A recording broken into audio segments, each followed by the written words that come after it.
ரொம்ப நன்றி. I'm forever grateful and also சத்தியமா இந்த மேடை வந்து என்ன பேபி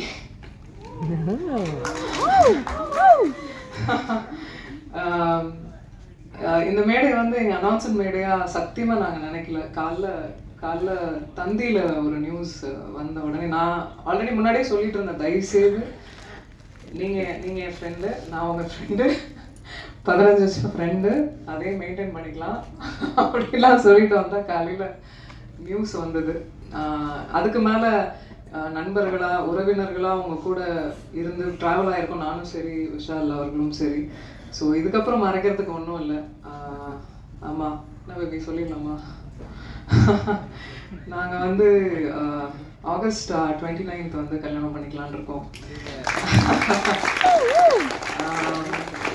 எனக்கு 15 வருஷமா விஷால் அவர்களை தெரியும். ஏன்னா எங்கே பார்த்தாலும் எந்த எந்த தருணங்களில் நாங்கள் பார்த்த இடங்கள்ல எப்போவுமே அந்த டியூ ரெஸ்பெக்டோடு இருப்பார். எனக்கு ஒரு விஷயம் நடக்கும்போது எப்போவுமே குரல் கொடுத்துருக்காரு.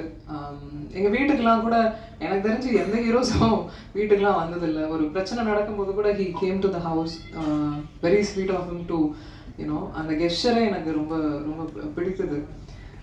சமீபமாக தான் பேச ஆரம்பிக்கும் போது எங்களுக்குள்ளே ஏற்பட்டுச்சு. அவருக்கும் தோணுச்சு, எனக்கும் தோணுச்சு.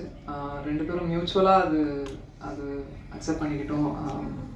இது கல்யாணத்துக்கு தான் வந்து லீடாக போகுதுன்னு தெரிஞ்சுக்கிட்டோம். ஸோ வை வெயிட் அப்படின்னு சொல்லிட்டு வி டிசைடட். ஒரு விஷயந்தான், I just want him to be happy, அவ்வளோதான். And I love you. அதுதான் நான் எக்ஸ்பெக்ட் பண்ணுறது அவர்கிட்ட. நல்ல மனிதர், நல்லா இருக்கும், அதான்.